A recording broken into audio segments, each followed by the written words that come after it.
Ngayon ay share ko lang po sa inyo yung dalawang fill up form na kailangan po bago ka umuwi. Kasi yan po din po ang ginawa ko para makuha yung para makauwi ako. Ayan. Tapos yan form na yung kailangan ilalagay lahat ng tamang impormasyon nyo para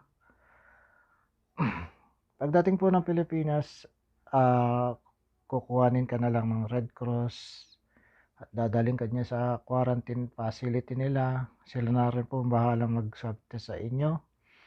After po ng swab test nyo at okay kayo, makikipag-cooperate na po siya sa barangay nyo o sa munisipyo nyo.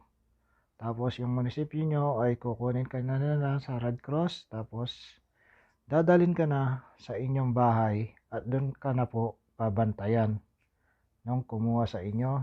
Ayan. Hindi ko alam kung ilang araw ka pa mag home quarantine. Basta yun po ang nabasa ko doon sa kanilang guidelines. Ayan. Ayan guys, ito yung dalawang importanteng fill up form niya. Yan dyan. Yan. Basahin na lang at pakihanap na lang po sa Google yung kanilang website. Ayan.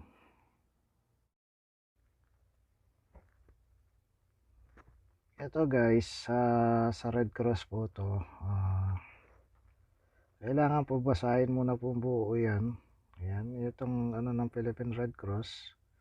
Huwag po kayong magkiklik sa mga link na to kasi iba yan.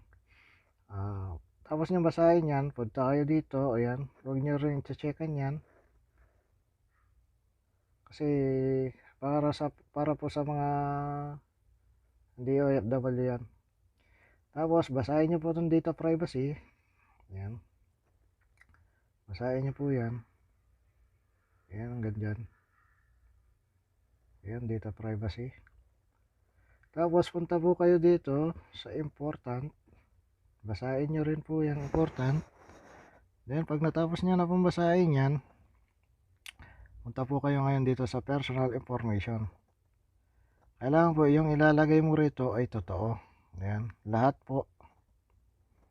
Ayan, hanggang doon sa birthday, age, tapos PhilHealth number. Ayan, pagdating po dito, may asawa ka, single ka, ayan, byuda, byudo, ayan, nagpawalang visa sa kasal, ayan, separated, ayan, tapos lalaki, babae, ayan, pagilagay lang po yung totoo. Tapos contact information po sa Pilipinas, kailangan po yung totoo, ayan. Yung totoo po kailangan dito ha. Tapos ayan, basta yung totoo lang po lahat yan, pati dyan kompleto, ayan, hanggang dyan. Tapos po yung permanent address nyo sa Pilipinas, kung saan po kayo uuwi, kasi dyan po kayo ihahatid ng Red Cross. Ayan, pagkatapos mo ng quarantine nyo, dyan po kayo ihahatid sa inyong permanent address. Tapos ang emergency contact nyo rin po ay kailangan yung magulang mo, kapatid mo, basta kung sino pwede, basta yung totoo. Ayan, employment information, ayan, lahat po kailangan totoo kasi yan po yung magiging data nyo sa Red Cross. Ayan, travel history, kung saan po kayo galing at saka kailan kayo uwi darating sa Pilipinas. Ayan, lalagay nyo rin po dyan. Ayan, ayan, OFW information, ayan, lagay nyo na po yan kung ano, yes, OFW, yes. Ayan, kung na-expose po kayo sa COVID-19, ayan, kung may sintomas kayo,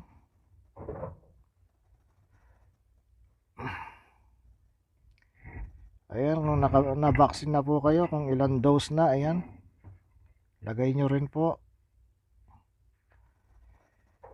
Ayan, lahat po ng ano dyan, lagyan nyo. Kasi kailangan po na makita ng Red Cross. Ayan. Ayan, health status nyo po, lagay nyo rin. Clinical information, lagay nyo rin. Ayan. Basta po lahat ng nandyan, kailangan. Ayan, yung passport ID number nyo, ayan. Tapos, kailangan i-upload nyo yung passport nyo at saka yung mag-open camera po kayo para makita kanila. Ayan, yung additional information po. Pag nakompleto nyo na po, isasubmit nyo lang. Ayan.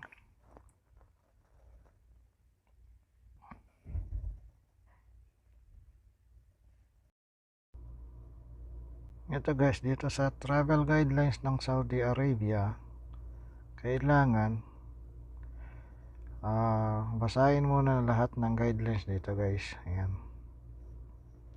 Basahin muna to, tapos pagdating dito, ayan. Ayan yung flight from to Saudi. Ayan.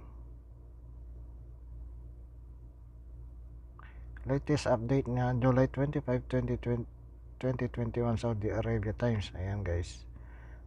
Tapos basta basahin lang to. Then ayan. Basahin yan hanggang sa yung baba.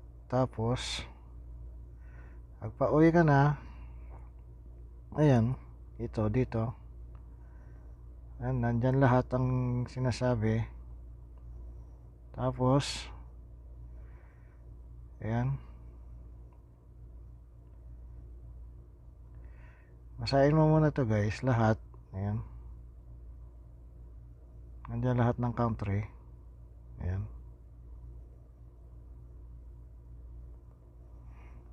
Tapos pagtapos ka naman ng basahin, ayan,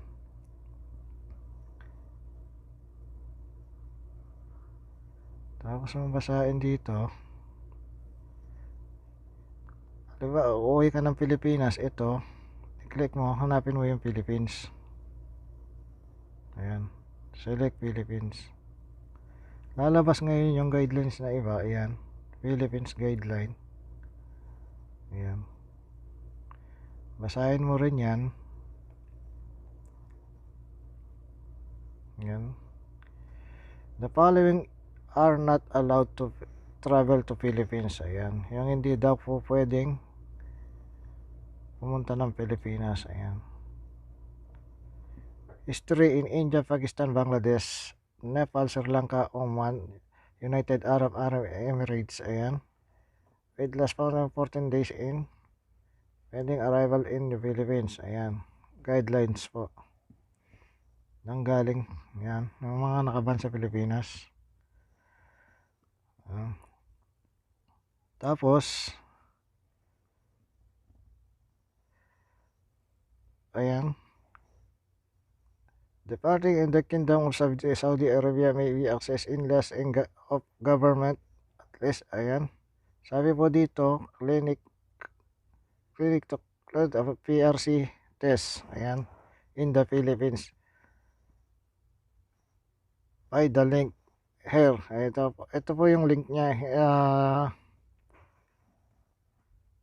I-click mo yung allowed, tapos may lalabas na visa. Ayan, yung visa mo siguro. Ayan,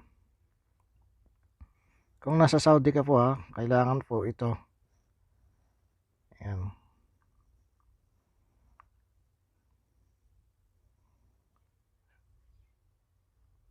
ayan po, travel guideline requirements due to COVID-19. Ayan.